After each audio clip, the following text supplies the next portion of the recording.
자, 2026년 대한민국 과연 어떤 모습일까요?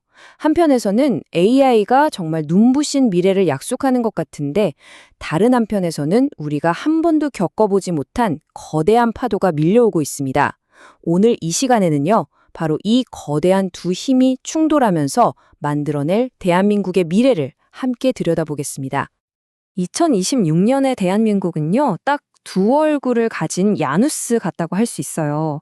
최첨단 기술로 미래를 향해 막 질주하면서도 동시에 사회의 근간을 흔드는 아주 거대한 도전에 직면한 모습이죠. 바로 이 모순, 이야말로 2026년을 관통하는 핵심 키워드입니다. 한쪽에서는 AI 로봇으로 상징되는 기술혁명이 정말 빛의 속도로 펼쳐지고 있는데 다른 한쪽에서는 이건 역사상 유례가 없는 수준이죠. 인구 피라미드가 완전히 역전되는 인구 구조의 대변혁이 동시에 일어나고 있는 겁니다. 바로 이 디지털 세상의 풍요로움과 또 현실 세계의 어떤 결핍, 이 사이에 팽팽한 긴장감이 2026년을 그려내는 핵심적인 풍경이라고 할 수 있겠습니다. 자, 그럼 이제부터는요, 우리가 피할 수 없는 현실들, 그러니까 거짓말을 하지 않는 이 숫자들을 먼저 한번 들여다보겠습니다.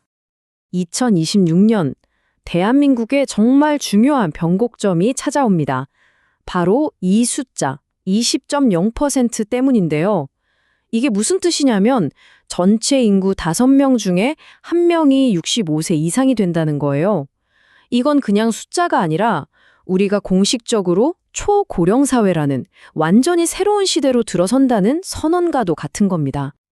자, 이 표를 보시면 진짜 놀라운 게 바로 속도입니다. 속도. 고령화 사회에서 초고령화 사회로 가는데 딱 26년 걸렸어요. 프랑스가 154년, 미국이 88년 걸린 거랑 비교해보면 우리가 얼마나 정말 압축적으로 이 변화를 온몸으로 낳고 있는지 느껴지시죠? 그런데 여기에 경제 상황까지 썩 좋지가 않습니다. IMF가 전망한 성장률이 1.8%거든요. 늘어나는 복지 부담은 커지는데 일할 사람은 줄어들고 이 이중구 속에서 우리 경제가 얼마나 큰 압박을 받게 될지 이 숫자가 보여주고 있는 거죠. 상황이 이렇다 보니 전문가들 입에서는 정말 무서운 경고가 나오고 있습니다. 특히 부동산 시장, 그중에서도 임대 시장을 두고 2026년부터 지옥문이 열릴 수 있다. 이런 표현까지 쓰고 있거든요. 그리고 이 그래프를 보면 그 고통이 어디에 집중될지 아주 명확하게 보입니다. 보세요. 집을 사는 것보다 당장 살 곳을 구하는 게 훨씬 더 어려워진다는 뜻이에요. 저기 치솟는 전세가 그래프 좀 보세요. 매매가 상승률은 거의 바닥인데 전세가는 저렇게 뛰잖아요. 이건 서민들의 주거 불안이 얼마나 커질지를 그대로 보여주는 신호입니다. 자, 이렇게 거시적인 압박이 강해지니까 당연히 사람들의 삶의 방식도 바뀔 수밖에 없겠죠. 지금부터는 사람들이 일하고 소비하고 살아가는 방식이 어떻게 달라지고 있는지 한번 살펴보겠습니다. 요즘 혹시 스트레스 받을 때 예쁜 향초를 사거나 보기만 해도 기분 좋아지는 귀여운 캐릭터 상품 사보신 적 있으세요? 바로 이런 불확실한 현실 속에서 사람들이 이제 기능이 아니라 기분을 위해 지갑을 여는 겁니다. 내 불안한 마음을 좀 달래주고 작은 위로와 안정감을 주는 제품이나 경험에 기꺼이 돈을 쓰는 거죠. 이걸 바로 필코노미라고 부릅니다. AI가 이렇게까지 똑똑해졌는데 그럼 이제 인간의 역할은 끝난 걸까요? 아니요, 절대 그렇지 않습니다. 오히려 더 중요해졌어요. 생각해보세요. AI가 아무리 뛰어난 연주자라고 해도 어떤 곡을 어떤 감성으로 연주할지 정하는 건 지휘자잖아요. 그 지휘자가 바로 인간인 겁니다. 최종 방향을 정하고 결과물의 퀄리티를 판단하는 인간의 개입, 이게 바로 휴먼 앤드 루프의 핵심입니다. 그러니까 이건 AI가 인간을 대체하는 그런 개념이 아니에요.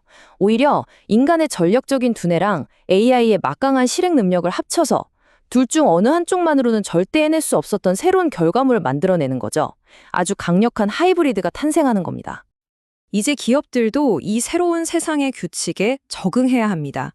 세계적인 리서치 기업 가트너가 3가지 핵심 전략을 제시했는데요. 첫째, 안전한 디지털 기반을 설계하는 아키텍트가 되어라. 둘째, AI를 활용해서 새로운 가치를 만들어내는 합성자가 되어라. 그리고 마지막으로 고객의 신뢰와 보안을 굳건히 지키는 선봉이 되어야 한다.입니다. 이건 우리가 정보를 찾는 방식을 아예 뒤바꿔 놓을 거예요. 지금까지는 우리가 키워드를 입력해서 검색을 했잖아요. 이제는 그럴 필요가 없어지는 거죠. AI가 내 취향이랑 필요한 걸 먼저 알아채고 이거 필요하시죠? 하면서 최적의 정보를 알아서 제안해주는 시대가 오는 겁니다. 힘의 중심이 검색하는 나에게서 발견하게 해주는 AI로 완전히 넘어가는 거죠. 이렇게 미래를 예측하기가 어려워지니까 사람들은 이제 스스로를 지키기 위한 초준비 라이프 스타일을 택하고 있습니다. 비상식량을 쌓아두고 몇 달치 월급을 비상금으로 모아두고 또 AI한테 뒤처지지 않으려고 계속 새로운 걸 배우는 식으로요. 어떻게든 미래의 통제권을 내 손에 쥐려는 움직임이라고 볼 수 있겠죠. 자, 그런데 참 재미있는 현상이 나타납니다. 이렇게 기술이 우리 삶 모든 곳에 스며들수록 오히려 정반대 방향으로 아주 근본적으로 인간적인 것을 찾는 강력한 움직임이 생겨나고 있다는 겁니다. AI가 만들어내는 완벽하고 매끄러운 이미지, 글, 영상들, 이런 가짜가 넘쳐날수록 역설적이게도 우리는 더더욱 진짜에 목마르게 됩니다. 손으로 만져지는 거친 질감이라던가 오랜 시간 동안 검증된 원조의 맛 같은 거요. 이렇게 변치 않는 근본적인 가치를 향한 열망, 이걸 근본이즘이라는 새로운 흐름으로 부르고 있습니다. 결국 이 모든 이야기의 핵심은 이겁니다. AI 시대의 진짜 경쟁력은 그 누구도, 심지어 AI조차도 대체할 수 없는 깊이 있는 인간만의 전문성에서 나온다는 거죠. 자, 이렇게 오늘 이야기를 정리해보면 우리에게 마지막 질문 하나가 남습니다. AI가 우리의 미래를 빠르게 써내려가고 있는데 과연 그 펜을 쥐고 방향을 결정하는 건 누구일까요? 기술은 정말 강력한 도구지만 그 도구를 어떤 가치와 목적으로 사용할지 정하는 건 결국 우리 인간의 선택에 달려 있다는 점을 잊지 말아야겠습니다.